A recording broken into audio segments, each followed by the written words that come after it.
आजचं जे वचन आहे तर आपण बघणार आहोत योहान 15 मध्ये आपण सगळे जाऊ आणि योहान 15 अध्याय 1 ते 8 पर्यंतचे जे वचन आहे त्याच्याकडे आपण वळू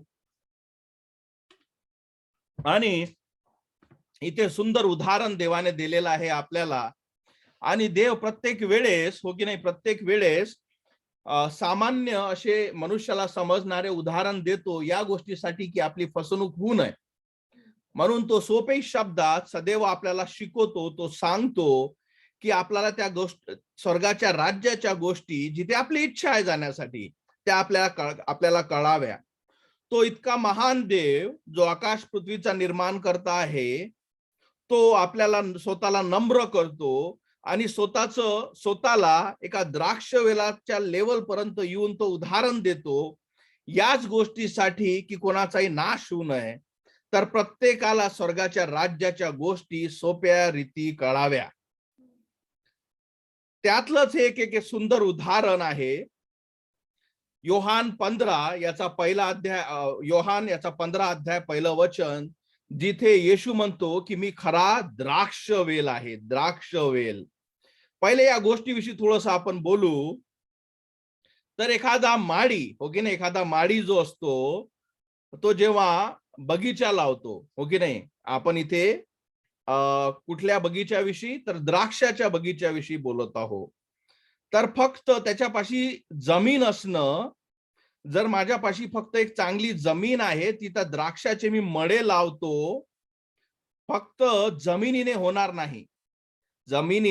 होणार नाही तर त्याला तिथे एक चांगला काय द्राक्ष वेल तिथे लावावं लागेल आणि तो द्राक्ष वेल लावल्यानंतर जसं ह्या द्राक्षवेल ही जी वनस्पती आहे तुम्हाला माहित आहे ती वाळत जातं ती एका जागी लावल्यानंतर ती जी जमीन आहे त्या माडीजवळ जी जमीन आहे त्याच्यात हा द्राक्ष वेल हळूहळू पसरत जातो त्याला फांद्या येतात आणि त्या फांद्यांना फळं लागतात किंवा अंगूर द्राक्ष लागतात तर तसंच म्हणजे हे तुम्हाला सोपी आहे हे तुम्हाला समजलंच असेल की हो याच्यात काही मोठं नाही अशाच प्रकारे द्राक्षवेल लागतो द्राक्षवेलाला फांद्या लागतात त्याला मग फळं येतात ज्या ज्या फांद्या त्या द्राक्षवेलाला लागल्या आहेत ते फळं देतात अंगूर देतात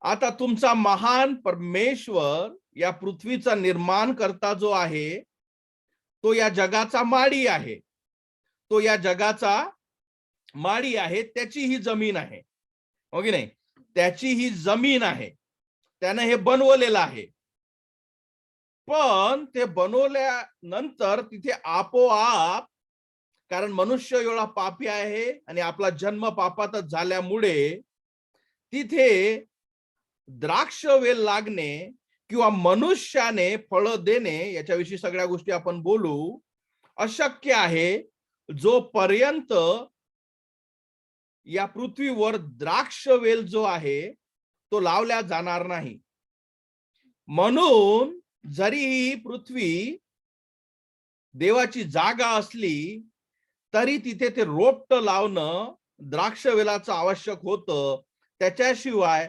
त्याला जुळणाऱ्या गोष्टी लोक फळं देणार नाही म्हणून योहान 3:16 सांगतं की देवाने जगावर एवढी प्रीती केली की त्याने आपला एकुलता एक पुत्र दिला यासाठी की जो कोणीही त्यावर विश्वास ठेवतो त्याचा नाश होऊ नये तर त्याला सार्वकालिक जीवन प्राप्त व्हावे तर जो हा माळी जो आहे त्याने तो द्राक्षवेल म्हणजे आपला पुत्र दिला म्हणून तो या जगात आला आता ती पेरणी झाली आता ती पेरणी झाल्यावर जेही लोक त्याला कनेक्ट होतात जे विश्वासू लोक त्याला स्वीकारतात तारणामुळे ते त्याला कनेक्ट होतात आणि फळं देतात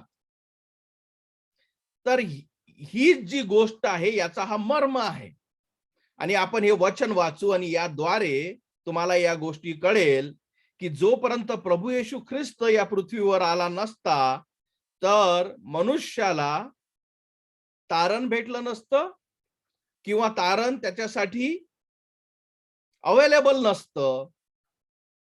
प्लस जे त्याला कनेक्ट होतात, जे तारणाने त्याला जुडतात, ते लोक फळं देतात आणि जे देत नाही त्यांची कापणी होते.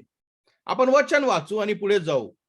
योहान 15 याचं पहिलं वचन, मी खरा द्राक्षवेल आहे आणि माझा पिता माळी आहे.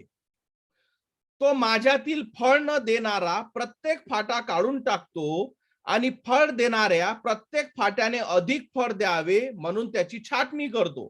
याच्याविषयी आपण बोलू. पहिलं वचन जे सांगतं, मी खरा द्राक्षवेल आहे, येशू स्वतःविषयी सांगतो. म्हणून मी तुम्हाला सांगितलं की तो इतका महान परमेश्वर स्वतःची तुलना एका छोट्याशा वनस्पती सोबत, एका द्राक्ष ज्या पृथ्वीवर असतात त्याच्यासोबत तो करतो, यासाठी की आपल्याला त्या स्वर्गाच्या राज्याच्या आध्यात्मिकतेच्या गोष्टी सोप्या रीती समजाव्या आणि कळाव्या. म्हणून आपलं लक्ष या गोष्टीकडे असलं पाहिजे, कारण देवानं या सगळ्या गोष्टी सोप्या करून तुमच्या समोर एका प्लेटीत ठेवल्यासारख्या मांडलेल्या आहेत. तो म्हणतो, मी खरा द्राक्षवेल आहे आणि माझा पिता माळी आहे.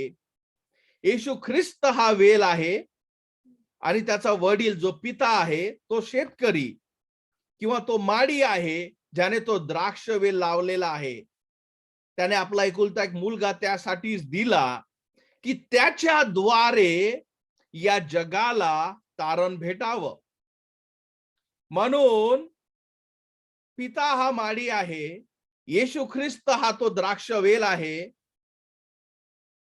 आणि जोपर्यंत मनुष्य त्या द्राक्षवेलाला म्हणजे येशूला कनेक्ट करत नाहीत, तोपर्यंत तो फळ देऊ शकत नाही. आता हे फळ काय आहे हेही बोलू आपण. वचन 2 सांगतं,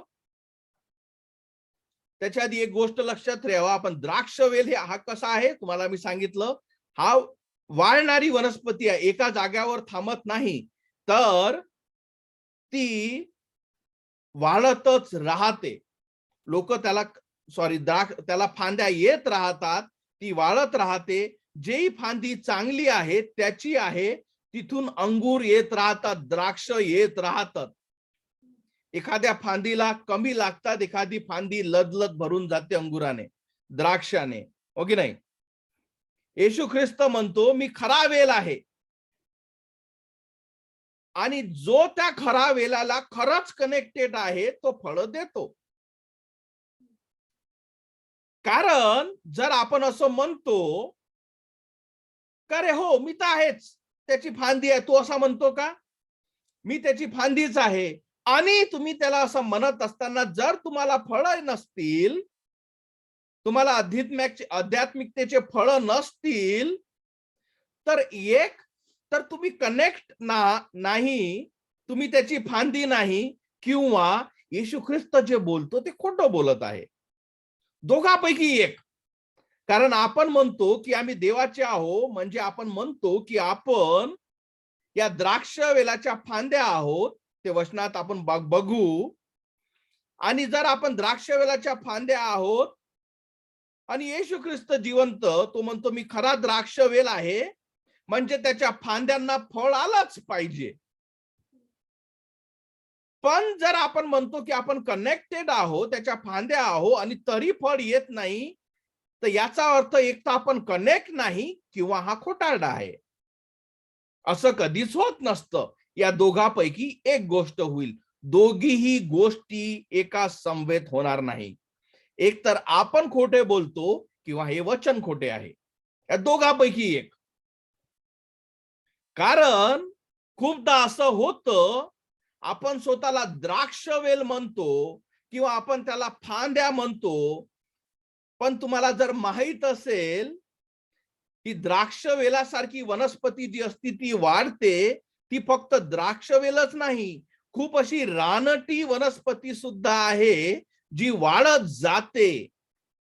ती काय करते, त्या द्राक्षवेलासारखीच वाढते, त्यालाही वाढ असते आणि आपल्याला वाटते की हा द्राक्षवेल आहे. ती त्या द्राक्ष वेलालाच पकडून चालत राहते, त्याच्यात मिक्स होते, ती वरून दाखवते, आणि जेव्हा तुम्ही त्याच्याकडे बघता तुम्हाला दोघांपैकी फरक समजत नाही का याच्यातला हा द्राक्ष वेल आहे का याच्यातला हा रानटी वेल आहे. कारण हा जो रानटी वेल असतो हा जहरीला असतो, यालाही फळं येतात पण याला द्राक्ष येत नाहीत. याचे जे फळं असतात ते काहीच कामाचे नसतात. हे असे लोक आहेत जे स्वतःला ख्रिस्ती समजून घेतात, जे स्वतःला ख्रिस्ती म्हणून घेतात, किंवा जे फक्त ख्रिस्ती धर्मात असतात, त्यांना त्यांचे जे फळं येतात त्यांना वाटतं की हेच खरे फळ आहे, त्याला कधी द्राक्ष लागत नाही. म्हणून आजचा संदेश तुमच्यासाठी यासाठी आहे की तुम्ही ठरवणे, कारण येशू म्हणतो मी खरा द्राक्षवेल आहे, जे माझी फांद्या आहेत ते द्राक्ष देतील. म्हणून आपण खरंच देवाच्या फांद्या आहोत, त्याचे मुलं आहोत, आणि आपल्या जीवनातून निघणाऱ्या गोष्टी फळं काय आहेत तर एक ख्रिस्ती मनुष्य, त्याचं बोलणं, त्याचं चालणं, त्याचं वागणं, त्याचं हृदय, त्याच्यातली शांती, अशा अनेक अनेक गोष्टी जेव्हा त्या फांद्या त्या द्राक्षाला कनेक्ट होतात, हे जे द्राक्ष जे असतात ते सुंदर असतात. तारणामुळे तो मनुष्य नवीन निर्मिती होते, आणि त्याच्यातून त्याच्या स्वतःमुळे नाही तर प्रभू येशू ख्रिस्त त्याच्यात येतो. हा जो खरा द्राक्षवेल आहोत त्याची फांद्या तुम्ही होता, आणि ही प्रीती, संयम, आनंद, शांती, या सगळ्या गोष्टी, हे जे फळं आहेत तुमच्यात निर्मिती होते. कशामुळे? तुम्ही चांगले आहात म्हणून नाही, तर जो खरा द्राक्षवेल आहे त्याला तुम्ही कनेक्ट झाले. त्याला तुम्ही कनेक्ट झाल्यामुळे आता तुमच्याद्वारे ते आध्यात्मिकतेचे फळं येतात. तुमची वागणूक बदलते, तुमचं जीवन बदलते, तुम्ही नवीन निर्मिती होता, तुमचं बघणं, वागणं, चालणं, सगळ्या गोष्टी बदलतात, कारण तुम्ही त्या जिवंत द्राक्षवेलाला कनेक्ट होता. म्हणून मी तुम्हाला उदाहरणं दिले, आणि तुम्हाला हा चॅलेंज आहे की आपण ठरवणे की आपण खरंच द्राक्षवेल आहो, जे येशूला कनेक्टेड आहो, की आपण हा असे रानटी रोपटे आहो जे सुद्धा वाढत जातात द्राक्षवेलासारखे, त्याला सुद्धा फळं येतात, पण ते फळं काहीच कामाचे नाही. वचन दुसरं, योहान 15 दुसरं म्हणतं, तो माझ्यातील फळ न देणारा प्रत्येक फाटा काढून टाकतो. याच्याविषयी आपण बोलू. आणि फळ देणाऱ्याविषयी आपण पहिले बोलू. प्रत्येक फाट्याने अधिक फळ द्यावे म्हणून त्याची तो छाटणी करतो. आपण बघतो हो की नाही, एखादं झाड असतं, तुमच्या जीवनात या गोष्टी घडल्या असतील, एखादं झाड असतं, ते खूप चांगलं दिसतं, आपल्याला आवडतं. दुसऱ्या दिवशी आपण जातो, आपण बघतो की कोणीतरी म्हणजे माळ्याने त्याची छाटणी करून टाकली. आपण म्हणतो अरे हे चांगलंच होतं, याला कशाला कापलं? पण तो माळी, त्याला सगळं बरोबर माहित राहतं की याची छाटणी करणं आवश्यक आहे, जरी हे आता चांगलं दिसतं ते यासाठी की याच्यातून आता अजून चांगले फळं निघावे, याचं झाड हे अधिक सुंदरीत असावं, म्हणून ती छाटणी केल्या जाते. जरी ते चांगले फळं देतं, पण त्याच्यातले जे वाईट थोडे थोडे असतात ते काढल्या जातं, आणि जेव्हा ही कापणी होते, ते फळ देणारं झाड आता कापणी नंतर अधिक फळ देतं, अधिक चांगलं दिसतं. वचन काय सांगतं? प्रत्येक फाट्याने अधिक फळ द्यावे म्हणून त्याची छाटणी करतो. इथे देव तुम्हाला त्याच गोष्टी सांगत आहोत. कारण या शरीरातून काही चांगलं निघत नाही, हे मी तुम्हाला आधीच सांगितलं. कारण आपला जन्म पापात होतो. आपलं शरीर आपण मरणापर्यंत सोडत नाही. जोपर्यंत आपण तारल्या जात नाही, आपण शरीराच्या इच्छेने धावतो. जेव्हा आपण तारल्या जातो, तेव्हा आपण देवाच्या आत्म्याने चालावं म्हणून वारंवार वचन सांगतं.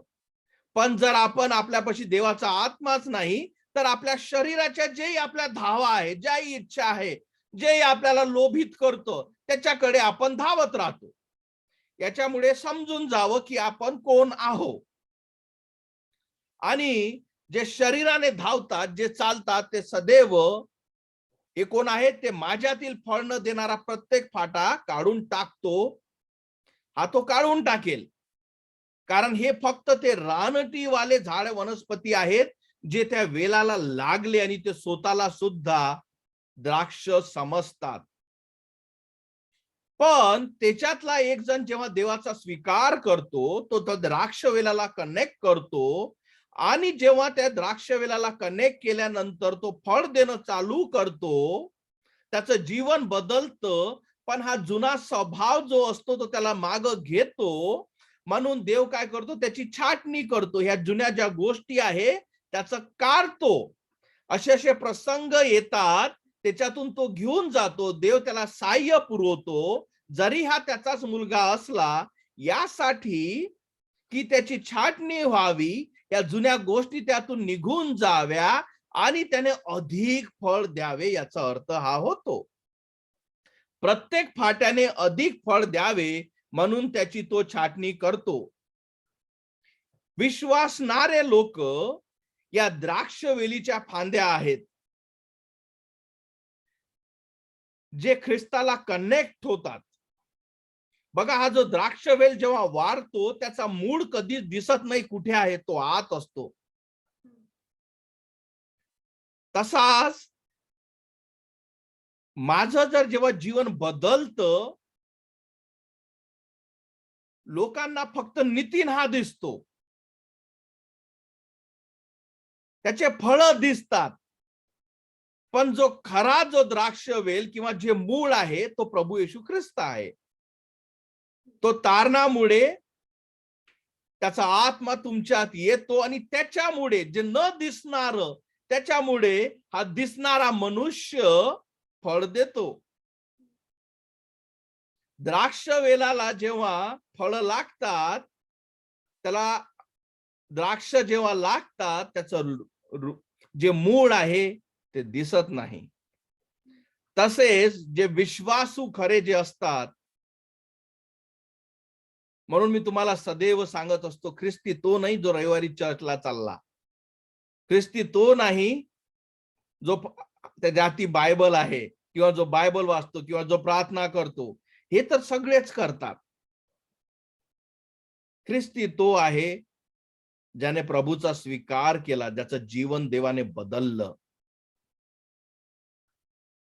हा तो आहे जी फांदी त्या खऱ्या द्राक्षवेलाला लागली आणि आता ती फळ देते. जसे तुम्ही त्याला कनेक्ट होता, म्हणजे जसे तुम्ही देवाचा स्वीकार करता, तुम्हाला गरज भासते का मला येशू ख्रिस्ताची म्हणजे तारणाची गरज आहे. माझा आत्मा मरून जाईल, ज्याच्याविषयी मी कधीच विचार करत नाही, कारण सैतान विचार करू देत नाही, कारण आपण बिझी आहोत. आपल्याला नवीन नवीन गोष्टी करायच्या आहे, जमाने के साथ चलना है की नाही? जे मागे राहिले ते काहीच कामाचे नाही, आपण पुढे वळू, ही सैतान शिकवणी देतो. पुढे करता करता कधी तो पुढे निघून नरकात निघून जाईल आणि त्याला कळेल की अरे सगळं तर मागच राहिलं. कारण हा गेम तोच आहे की तुम्हाला बिझी ठेवण्यासाठी. कारण बिझी मनुष्य कुठल्याही गोष्टीत, आपला व्यवसाय असो, फोन असो, नोकरी असो, परिवार असो, धंदा असो, पैसा असो, कुठलीही गोष्ट ज्याच्यात तो बिझी आहे, राजकारण असो, कुठलीही जगातली गोष्ट, या सगळ्या गोष्टी कशासाठी निर्मित केलेल्या आहे? तुम्हाला बिझी ठेवण्यासाठी. बिझी ठेवल्यानं फायदा काय होतो? तुम्हाला तुमच्या आत्म्याची गरज वाटत नाही, की मला तारणाची गरज आहे. का? कारण आपण बिझी आहोत. सगळं बरोबर चालू आहे. कारण हे सगळं बरोबर चालवणारा हा शैतान, या जगाचा जो राजा आहे, त्याला ते अधिकार आहेत. आणि ज्याला त्याला तो बिझी ठेवतो, त्या प्रत्येकाला तो पुरवतो. त्याच्यापाशी कमी नाही. त्याचा हेतू फक्त हाच असतो, की हा बिझी असावा. याने कधीच वळून आपल्या आत्म्यासाठी बघू नये. कारण याने जर आपल्या आत्म्यासाठी बघितलं, की माझ्या आत्म्याचं काय? तर याला कोणीतरी सांगितलं आहे, की प्रभू येशू ख्रिस्त तुझ्या पापासाठी क्रुसावर मेला. मला एक प्रश्न विचारू द्या. तुम्हा सगळ्यांना एक प्रश्न आहे. मला एक प्रश्न आला. तुम्हाला काय वाटतं, येशू ख्रिस्त क्रुसावर मेला कशासाठी? कोणासाठी मेला तो? कोणासाठी मेला? म्हणजे तुम्हाला वाटतं का, की तुमचे पाप किंवा माझे पाप जे आहेत, याने त्याला गाळलं, याने त्याला क्रुसावर टांगलं, त्या झाडावर टांगलं, याची जाणकारी आहे का तुम्हाला? म्हणजे माहिती आहे का हे नाही म्हणत आहे. ते तर मी सदैव सांगतो. तुमच्या हृदयात तुम्हाला माहित आहे का? तुम्हाला कळवळ आहे का? का हा माझ्या पापासाठी त्या क्रुसावर मेला गेला? का तुम्ही बायबल वाचून, अरे हे लोक बघा किती वाईट आहे, एवढ्या मोठ्या देवाला क्रुसावर मारतात, त्याला मारा मारा म्हणतात. तुम्ही वाचता का? तुम्हाला कळतं की अरे हा तर मीच आहे? कुठे तुमचे विचार आहेत?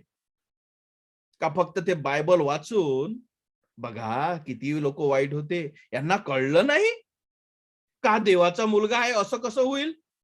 मी असते तर असं कधीच केलं नसतं. हे सगळे आंधळे लोक आहेत. यांना माहीतच नाही की काय चालू आहे. यांना फक्त ज्ञान आहे. यांच्या हृदयात कधीच येशू ख्रिस्त आला नाही. त्याला कळलंच नाही की माझे पाप आहेत ते, ज्याच्यामुळे याला मरणं आवश्यक होतं.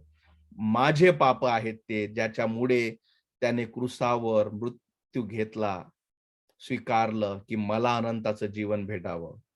फरक आहे दोन्ही गोष्टीत. नाहीतर मग येशू ख्रिस्त मेला कशासाठी? कशासाठी क्रुसावर तो मेला? म्हणजे लोकांनी गाळून टाकलं, याला आवडलं नाही म्हणून टांगलं? या प्रश्नाचं उत्तर तुम्ही शोधलं पाहिजे प्रत्येक व्यक्तीने. पण का नाही शोधणार माहित आहे? कारण आपण बिझी आहोत. कुठं एवढा विचार करत बसतं? हो, एक दिवस विचार कराल. बघा, विचार प्रत्येक व्यक्ती करेल. फरक आहे तो मरण्याच्या आधी करतो की नंतर करतो. प्रत्येक घुटना टेकेल. प्रत्येक व्यक्ती स्वीकारेल की प्रभू येशू ख्रिस्त हाच देवाचा मुलगा आहे. प्रत्येक व्यक्तीला कळेल की माझे पाप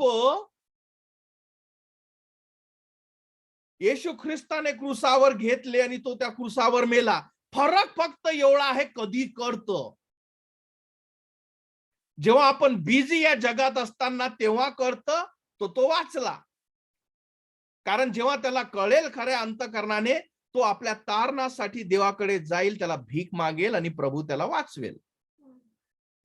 पण तो मेल्यावर जसा तो जाईल, त्याला हे सगळं समजतं. का? कारण आता काहीच करण्यासाठी नाही. आता चटके लागत आहे, आग लागत आहे, तहान लागत आहे. आता काहीच नाही. आता कुठलाच फोन नाही, आता कुठलाच कार्यभार नाही, व्यवसाय नाही, काहीच नाही. आता वेळ आली. आता विचार करू शकतो. कसा आलो मी इथं? काय चुकलं माझं? ज्या पृथ्वीवर असताना जेव्हा हजारदा सांगत होतो, की अरे विचार करा या गोष्टीविषयी, पण मी बिझी होतो रे. आता नाही. आता एकदा जेव्हा तो जातो, आता बिझी नाही, कारण आता सत्य समोर आहे. फरक काय आहे? आता परत येता येत नाही. आता तो म्हणतो, की एक थेंब पाण्याचा माझ्या जिभेवर टाक, कारण मी इथे मरत आहो. म्हणून असं कधीच होणार नाही, की मला कळलंच नाही आणि मी निघून गेलो. हो, तुला कळेल फरक आहे, तुला आधी कळतं की तुला नंतर कळतं. पण ज्याला आधी कळलं तो त्याला कनेक्ट होतो, तो त्याला जुडतो. नाही तर आपण फळ तर देऊच नालो, पण ते फक्त दिखावे आहेत. ते फळ काहीच कामाचे नाहीत. आणि हा तो सगळ्या गोष्टी कापून टाकेल. म्हणून खूप आवश्यक आहे की आपल्याला कळणं की एक तर तो खोटा आहे जो म्हणतो मी खरा द्राक्षवेल आहे, कारण आम्ही तर कनेक्टेड आहोत म्हणतो, आम्हाला तर काहीच फळं येत नाहीत. आमचं जीवन तर बाकी सारखंच आहे. आम्ही 10 मध्ये उभे असताना कोणी असं म्हणूही शकत नाही आम्हाला की अरे तू ख्रिस्ती होती का, मला तर माहीतच नाही कळलं, आज सांगितलं तू मला. तुमच्या मुखातून जर तुम्हाला सांगा लागत असेल की मी ख्रिस्ती आहे, तुम्ही धोक्यात आहात. तुमच्या वागणुकीतून, तुमच्या बोलण्यातून, तुमच्या स्वभावातून लोकांना कळलं पाहिजे की हा काहीतरी वेगळा आहे, हा जगासारखा नाही. टेस्ट आहे तुमची. किती फसवाल स्वतःला. कारण ज्या दिवशी तुम्ही त्या द्राक्षवेलाला कनेक्ट होता, गलतीकरास पत्र 5:22 म्हणतं, पण आत्मा या गोष्टी निर्माण करतो. कुठला आत्मा? जेव्हा देवाचा आत्मा, तुमचा स्वतःचा आत्मा कधीच निर्माण करत नाही. काय गोष्टी निर्माण करतो? तर हे ते फळं आहेत. प्रीती, आनंद, शांती, सहनशीलता, दयाळूपणा, चांगुलपणा, विश्वास देवाविषयीचा, सौम्यता, आत्मसंयम. या गोष्टी आपोआप येतात मनुष्यात. पण कशामुळे? तो आत्मा जो देवापासूनचा जो खरा आहे, तो जेव्हा तारणामुळे तुमच्यात येतो, या फांद्या त्या खऱ्या द्राक्षवेलाला कनेक्ट होतात. ते द्राक्ष देतात, ते फळं देतात. हे ते फळं आहेत. प्रीती, आनंद, शांती, सहनशीलता. जगात कितीकही वादळ असू दे, काही असू दे, या गोष्टी सदैव टिकून राहतात. ते ये जा नाही करत. कारण माझा देव परिस्थितीचा देव नाही, तर खरा परमेश्वर जो आहे, त्याला जेव्हा मी कनेक्ट होतो, तेव्हा परिस्थिती माझी आनंदाची, माझी शांती घेऊन जात नाही. माझा विश्वास घेऊन जात नाही. माझी सहनशीलता घेऊन जात नाही. माझा सौम्यपणा घेऊन जात नाही. माझा चांगुलपणा घेऊन जात नाही. कारण तो खरा द्राक्षवेल आहे आणि मी त्याला जेव्हा कनेक्टेड आहे, तेव्हा जे सहाय्य येतं ते माझ्यामुळे येत नाही, तर हे आत्म्याचे फळ आहेत. ते बाहेरील स्थितीला वर अवलंबून नाहीत. वचन 3 सांगतं 15:3, मी तुम्हाला जे वचन सांगितले आहे त्यामुळे तुम्ही आता शुद्ध झाला आहात. त्या वचनाची ओढ लागते. त्याचे शब्द जे धारधारी तलवार आहेत. इब्री लोकास पत्र 4:12 म्हणतं, कारण देवाचे वचन जिवंत आणि कार्य करणारे आहे आणि कोणताही दुधारी तलवारीपेक्षा अधिक धारदार आहेत. तो आपला आत्मा, जीव, सांधे आणि मज्जा यांना भेदून आरपार जाणारे आहेत. ते अंतःकरणाचे विचार व कल्पना यांचे परीक्षक असे आहेत. त्याचे वचन जेव्हा द्राक्ष लागला, त्याला खत, पाणी, सूर्यप्रकाश, योग्य वातावरण लागतं. तसेच जेव्हा तुम्ही खऱ्या रीतीने देवाच्या त्या खऱ्या द्राक्षवेलाला कनेक्ट होता, त्याचे वचन या सगळ्या गोष्टी तुम्हाला पुरवतो. मी तुम्हाला जे वचन सांगितले आहेत त्यामुळे तुम्ही आता शुद्ध झाला आहात. वचन 4 सांगतो, तुम्ही माझ्यामध्ये राहा आणि मी तुमच्यामध्ये राहीन. जसे फाटा वेलीत राहिल्याशिवाय त्याला स्वतःला फळ येता येत नाही, तसे माझ्यामध्ये राहिल्याशिवाय तुम्हाला फळ देता येणार नाही. कधी असं बघितलं की ती फांदी काढली आणि कापून ठेवली आणि फळ देऊच नाली, की अरे बापरे, फळ देत आहे तरी जरी कापून ठेवली. असं कधीच होत नाही. म्हणून तो म्हणतो की जेव्हा तुम्ही खऱ्या रीतीने जुळता आणि तुम्ही जुळले असाल तरच तुम्ही फळ देऊ शकता. म्हणून मी तुम्हाला सदैव परिस्थितीचा देव आहे का विचारत असतो. म्हणून तुम्हाला मी आधी या वचनाच्या आधी तुम्हाला सांगितलं की कोण कोणावर राज्य करतं. तुमच्यापाशी नोकरी आहे का नोकरीपाशी तुम्ही आहात, या गोष्टी ठरवणं आहे. पण जे खरे आहेत, जे देवाला जुळलेले आहेत, 5वं वचन सांगतं, मी वेल आहे, तुम्ही फाटे आहात. जो माझ्यामध्ये राहतो आणि मी ज्याच्यामध्ये राहतो तो पुष्कळ फळ देतो, कारण माझ्यापासून वेगळे राहून तुम्हाला काही करता येणार नाही. मला तर हे वचन खोटेच वाटतात. आज जे ख्रिस्ती लोक जीवन जे मी बघतो लोकांचं, एक तर ते खोटे आहेत, नाही तर हे वचन खोटं आहे. कारण हे दोन्ही वेगळं आहे. हे पांढरं आहे, ते काळं आहे, एवढा फरक आहे. काय वचन सांगतं? मी वेल आहे, तुम्ही फाटे आहात. म्हणजे हे ख्रिस्ती जे खरे विश्वासणारे, जे तारणाने जुळले आहेत, त्यांच्याविषयी तो बोलत आहे. जो माझ्यामध्ये राहतो आणि मी त्याच्यामध्ये राहतो, तो पुष्कळ फळ देतो. पुष्कळ फळ? पुष्कळ फळ देतो? अरे खोटं असेल मग हे. कारण लोक तर सगळेच ख्रिस्ती आहे म्हणतात. पण तर जराही वाटत नाही की हे ख्रिस्ती जीवन आहे.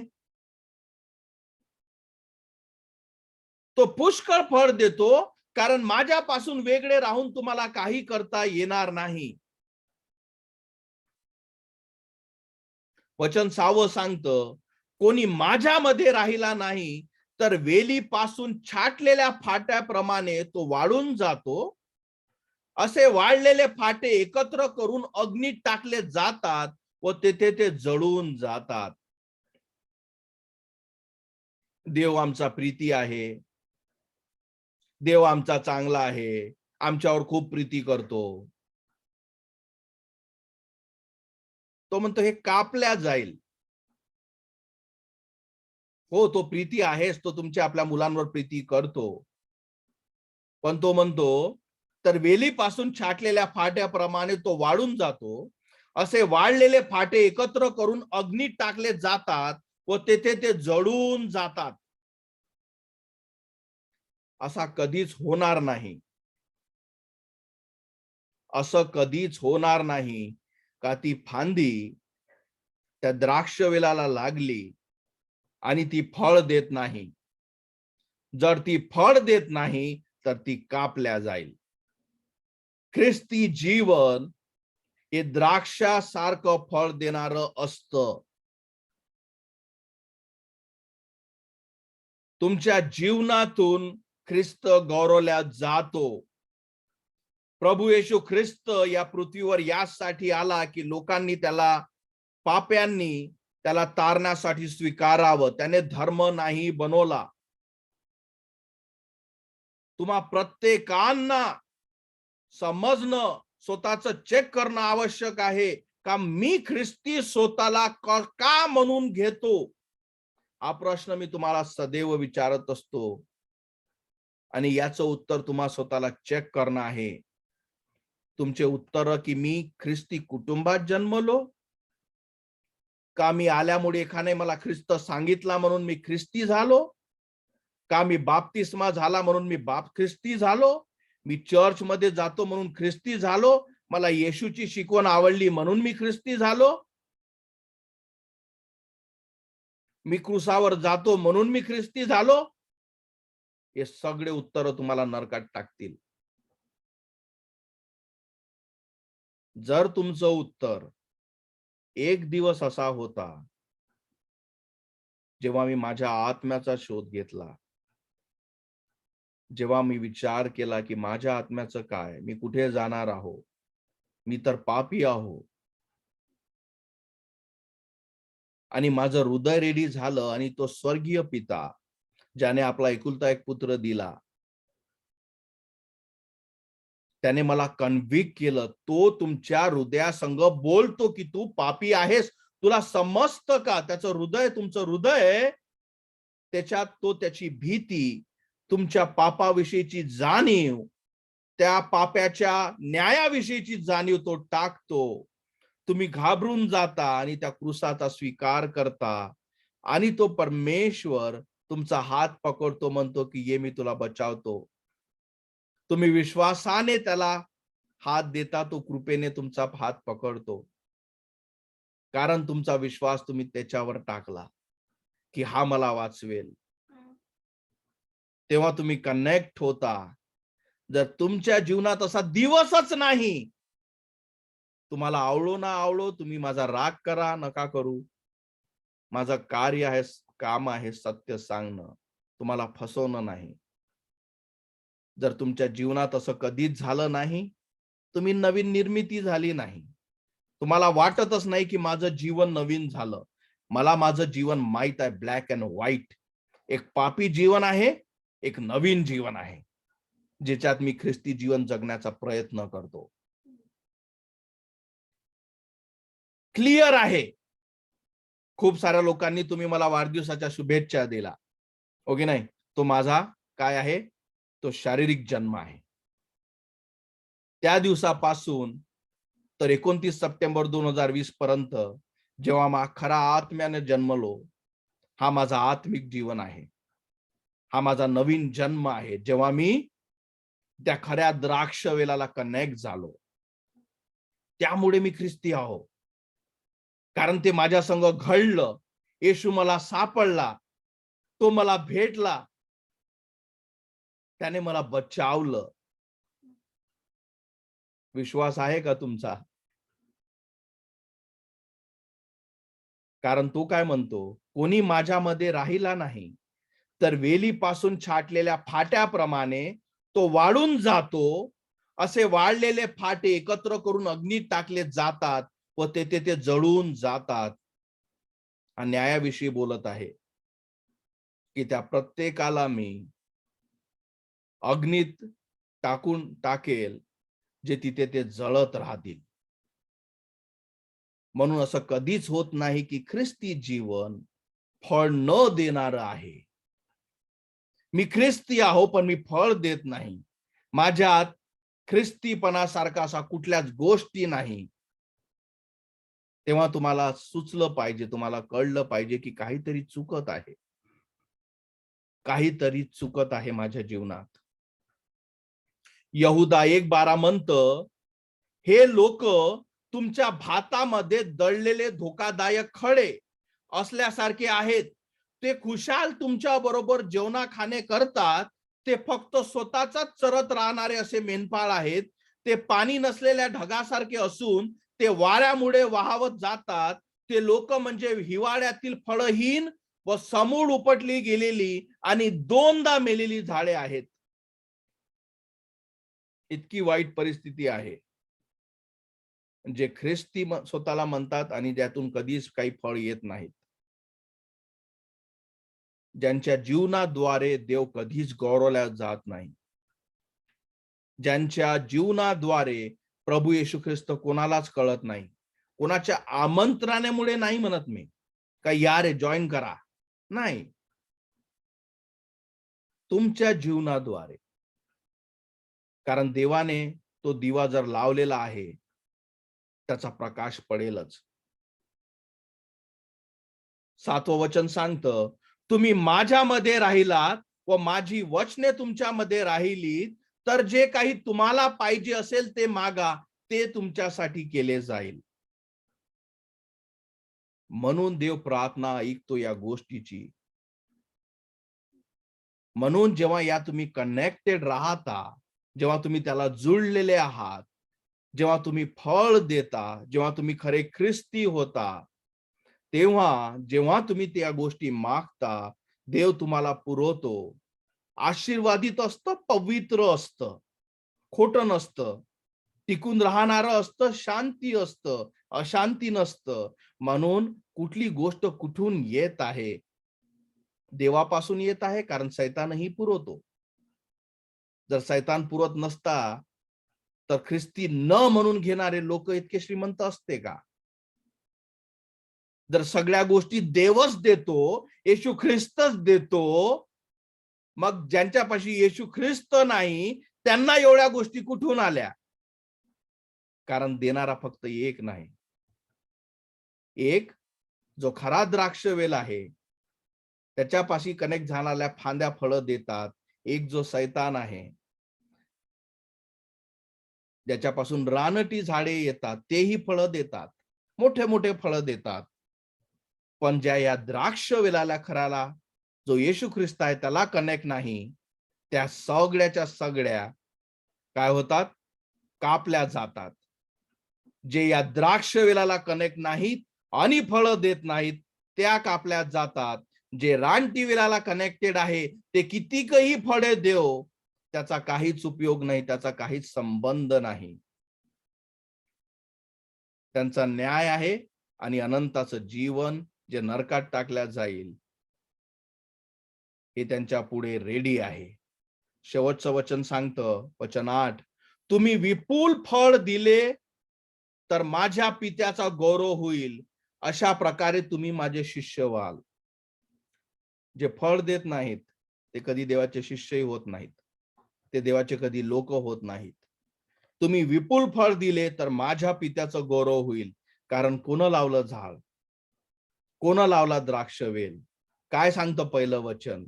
माझा पिता माळी आहे. कोण गौरवल्या जातो? देव गौरवल्या जातो.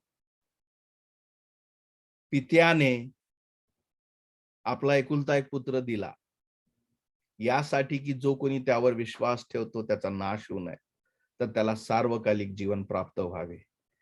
जेव्हा त्याला तुम्ही स्वीकारता, आपल्या हृदयात बोलावता, आपला येशू ख्रिस्त म्हणून, आपला तारणारा म्हणून, वैयक्तिक तारणारा म्हणून स्वीकारता, माझा बाप ख्रिस्ती आहे म्हणून मी ख्रिस्ती आहे, माझी आई ख्रिस्ती आहे म्हणून मी ख्रिस्ती आहे, याच्यामुळे नाही, माझ्या आईनं मला येशू सांगितला म्हणून नाही, तर एक दिवस मला कळलं की मला तारण्याची गरज आहे. तेव्हा कुठे तुम्ही त्या खऱ्या द्राक्षवेलाला जो पित्याने लावला, जो पिता खरा माळी आहे, त्याचं द्राक्षवेल म्हणजे येशू ख्रिस्त, त्याचे तुम्ही फांद्या होतात, जे तारण्यामुळे तुम्ही जोडता आणि मग तुम्ही जेव्हा फळ देता तेव्हा वचन 8 सांगतो, तुम्ही विपुल फळ दिले तर माझ्या पित्याचं गौरव होईल, अशा प्रकारे तुम्ही माझे शिष्य व्हाल. आज गरज आहे आपल्याला चेक करणं की आपल्या जीवनात आपण बघितलं असेल, देवाने सांगितलं फळ देतोच, जो देतो त्याची अजून छाटणी होऊन तो अधिक देतो. पण जो देत नाही त्याला कापल्या जातं आणि त्याला आगीत टाकल्या जातं. आपल्याला ठरवणं आहे. आजचा संदेश तुम्ही ऐकला, मी हाच होतो. मी काय होतो? रानटी झाड होतो, रानटी वेल होतो, फळं होती, सगळ्याच गोष्टी होत्या, कार, बंगला, बायको, बँक बॅलन्स, प्लॉट, सगळ्या गोष्टी होत्या. फळं नव्हत्या का? अरे बाबा, चांगले फळं होते, मोहक करणारे होते, आनंद देणारे होते. पण हे सगळे जाळून टाकले गेले असते जोपर्यंत मी खऱ्या द्राक्षवेलाला कनेक्ट होत नाही. जेव्हा मी तो नवीन जन्म घेतला आणि खऱ्या द्राक्षवेलाला कनेक्ट झाला, हे जे फळं आहेत याची चिंता वाटत नाही. कारण हे माझे जे फळं, जे जुने जे आहेत ते इथूच राहतील. पण जे फळं खऱ्या द्राक्षवेलाला कनेक्ट झाल्यानंतर जे येतात ते खऱ्या देवाला, पित्याला गौरवण्यासाठी येतात. आणि त्यामुळे तुम्ही माझे शिष्य व्हाल असा देव म्हणतो. आणि जर हे फळ येत नसतील तर ते कापल्या जातील. म्हणून माझ्या प्रियांनो, मी आशा करतो आजचं वचन तुमच्यासाठी उपयोगी ठरेल. कारण तो खरा द्राक्षवेल आहे. असं कधीच होणार नाही का त्याच्या फांद्या कधी फळ देत नाहीत. असं कधीच होणार नाही. तर त्याच्या फांद्या ज्या असतात त्या अधिक फळ देण्यासाठी तो त्याची कापणी करून त्यांना अधिक वाढवतो. म्हणून ख्रिस्ती जीवन हे सदैव एका जागी कधीच थांबलं नसतं. कधीच असं होत नाही की मी ख्रिस्ती झालो आणि माझ्या जीवनात आध्यात्मिक कधीच वाढ झाली नाही. तो रोज वाढतो. तो रोज वाढतो. पॉल काय सांगतो? रोज मी येशू ख्रिस्तासारखा, हो की नाही, जोपर्यंत त्याला मी भेटत नाही, तो रोज छाटणी करतो. तो रोज सगळ्या वाईट गोष्टी काढतो. त्याच्यावर रोज कार्य चालू असतं की त्याने अधिक फळं द्यावे. ज्याच्यामुळे प्रभू येशू ख्रिस्त आणि पिता ज्याने हे जे रोपटं लावलं, हा जो खरा वेल लावला, तो गौरवला जावा. देव तुम्हाला आशीर्वादित करो.